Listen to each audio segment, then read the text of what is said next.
I can't believe that Jeff Beck died. He was an amazing guitar player. Here is the story. Jeff Beck, British guitar legend, dies aged 78. Jeff Beck, one of the most influential rock guitarists of all time, has died at the age of 78. The British musician rose to fame as part of the Yardbirds, where he replaced Eric Clapton, before forming the Jeff Beck Group with Rod Stewart. His tone, presence and, above all, volume redefined guitar music in the 1960s, and influenced movements like heavy metal, jazz rock and even punk. Beck's death was confirmed on his official Twitter page. Led Zeppelin's Robert Plant leads Jeff Beck tributes. On behalf of his family, it is with deep and profound sadness that we share the news of Jeff Beck's passing, the statement said. After suddenly contracting bacterial meningitis, he peacefully passed away yesterday. His family asked for privacy while they process this tremendous loss. Describing his playing style in 2009, Beck said, "I play the way I do because it allows me to come up with the sickest sounds possible. That's the point now, isn't it? I don't care about the rules. In fact, if I don't break the rules at least 10 times in every song, then I'm not doing my job properly." Born Jeffrey Arnold Beck in Wallington, South London, the musician fell in love with rock and roll as a child, and built his first guitar as a teenager. "The guy next door said, 'I'll build you a solid body guitar for £5, he later told Rockseller magazine. £5, which to me was 500 back then, so I went ahead and did it myself. The first one I built was in 1956, because Elvis was out, and everything that you heard about pop music was guitar. And then I got fascinated.' I'm sure the same goes for lots of people. After a short stint at Wimbledon Art College, he left to play with shock rocker Screaming Lord Sutch and the Tridents. When Eric Clapton left the Yardbirds in 1965, Jimmy Page suggested hiring Beck, and he went on to play on hits like I'm a Man and Shapes of Things, where his pioneering use of feedback influenced musicians like Paul McCartney and Jimi Hendrix. That technique came as an accident, he later told BBC Radio 2's Johnny Walker. We played larger venues, around about 64-65, and the PA was inadequate, so we cranked up the level and then found out that feedback would happen. I started using it because it was controllable, you could play tunes with it. I did this once at Staines Town Hall with the Yardbirds, and afterwards, this guy says, 'You know that funny noise that wasn't supposed to be there? I'd keep that in if I were you.' So I said, 'It was deliberate, mate. Go away.'"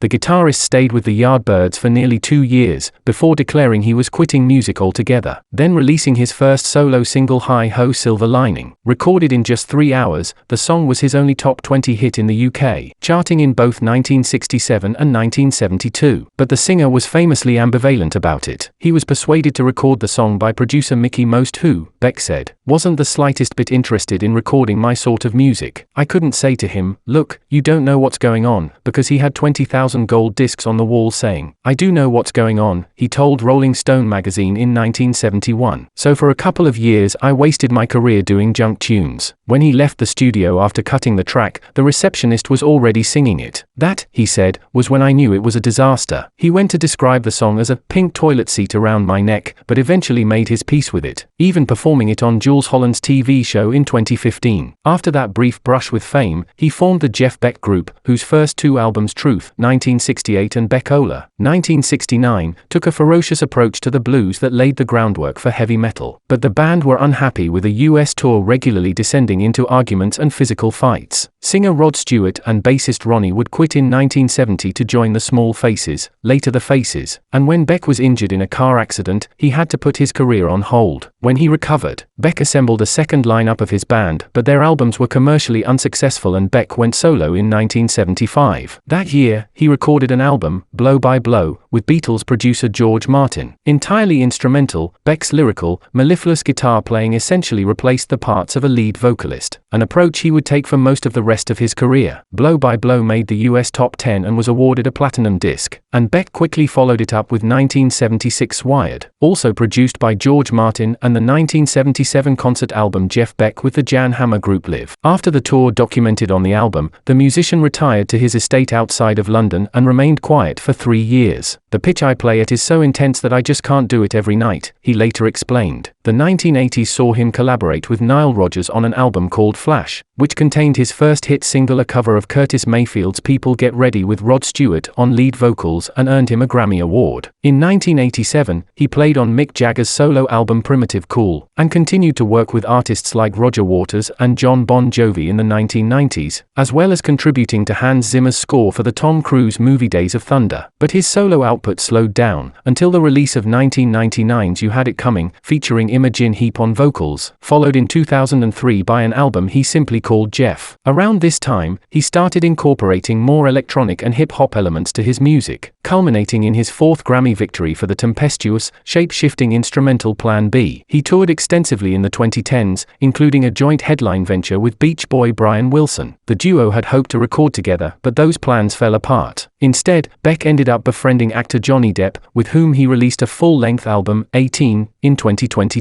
Beck was inducted into the Rock and Roll Hall of Fame twice, in 1992 as a member of the Yardbirds, then as a solo artist in 2009. His legacy lies in the balance between the fluidity and aggression of his playing, a technical brilliance equaled only by his love of ear-crunching dissonance. It's like his saying, "I'm Jeff Beck, I'm right here, and you can't ignore me," wrote Mike Campbell of the Heartbreakers in an essay for Rolling Stone's Greatest Guitar Players of All Time, where Beck placed 7th. Even in the Yardbirds, he had a tone that was melodic, but in-your-face, bright, urgent and edgy, but sweet at the same time. You could tell he was a serious player, and he was going for it. He was not holding back. He'd just keep getting better and better, Led Zeppelin's Jimmy Page once recalled, and he leaves us, mere mortals,